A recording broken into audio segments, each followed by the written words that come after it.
What's up, Pirates? Wraith and Jim here with AwakenedTCG, and we're back with the highly anticipated winners of OP04. You guys have seen the losers of OP04, and today we're going to bring you the winners. So yeah, we have, as we had 3 decks last time in Vivi, Isho, and Crocodile, the other 3 decks, as there's only 6 new leaders, are actual meta contenders. It kind of worked out so we have 3 goods and 3 bads here, but first of all, out of these 3 winners of OP04, we're going to have Queen, Blue Yellow Queen to be exact. So Blue Yellow Queen is a normal 4 life, 5,000 power leader. He does Dawn times 1 when he attacks. The total number of cards in your hand and life is at 4 or less. So you just add your life in your hand. If there are 4 or less, then he's going to draw 1 card. And then after that, if there's a cost 8 or more character on board, on your board to be exact, he's going to, instead of drawing that card, place that card you would have drawn into your life. So he's basically, when you're low on cards, he's going to heal basically every turn if he can swing and you have a big body on board. But going over this deck is really strong and it's really grindy. And I think a lot of people are going to have trouble knowing how to play against it early. Like if we sort just by the Blue Yellow Queen top decks here.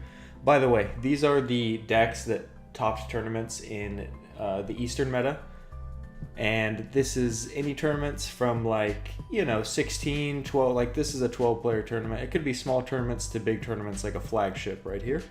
But anyway, these are all the queen tops. As you can see, most of the queens are topping earlier into the meta. You have all these May, and then a couple June, and then very few July and August. So queen dominated early until people learned how to play against it, which is the issue. So I think it's going to be the worst out of the 3, but it's definitely going to be good, especially early into the meta.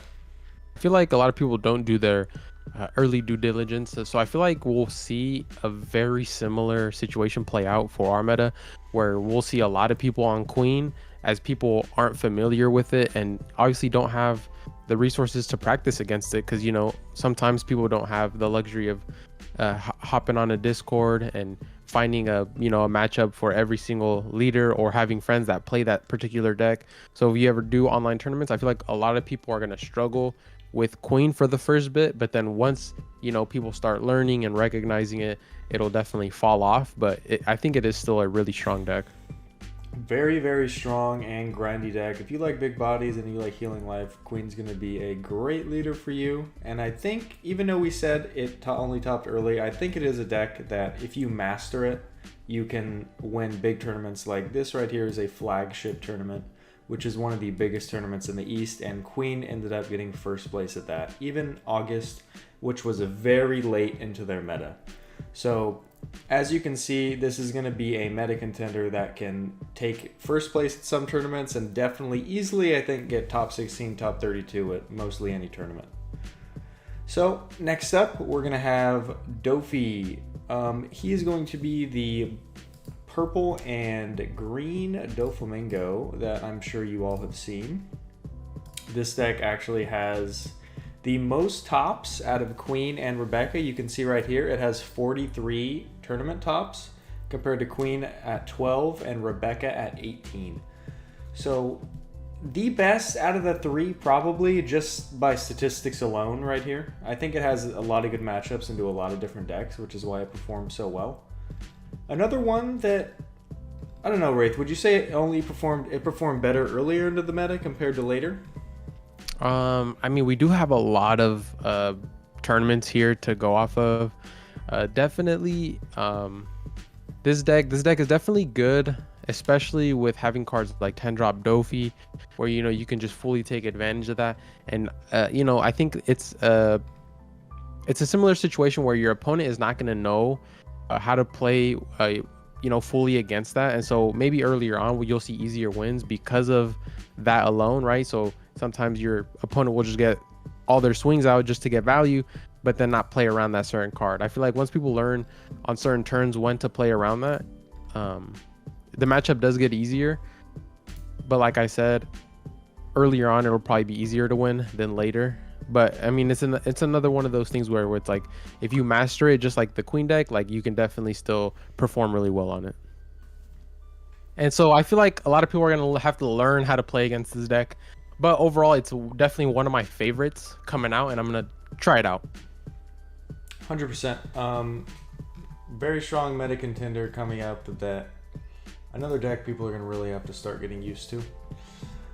But let's go over the last deck here. It's going to be Rebecca. Rebecca is going to be a very interesting dual color leader, but at 5 life. This leader cannot attack, which is your downside for having 5 life. And then it's going to be activate main once per turn. You can just rest a card. And then if you have 6 or less cards in hand, people forget that part sometimes, but you're going to look at the top 2 cards of your deck and reveal a Dressrosa type card and add it to your hand. And then you trash the rest, which is going to be really good for Rebecca's cards in the deck that require you to have a lot of cards in your trash. Yeah.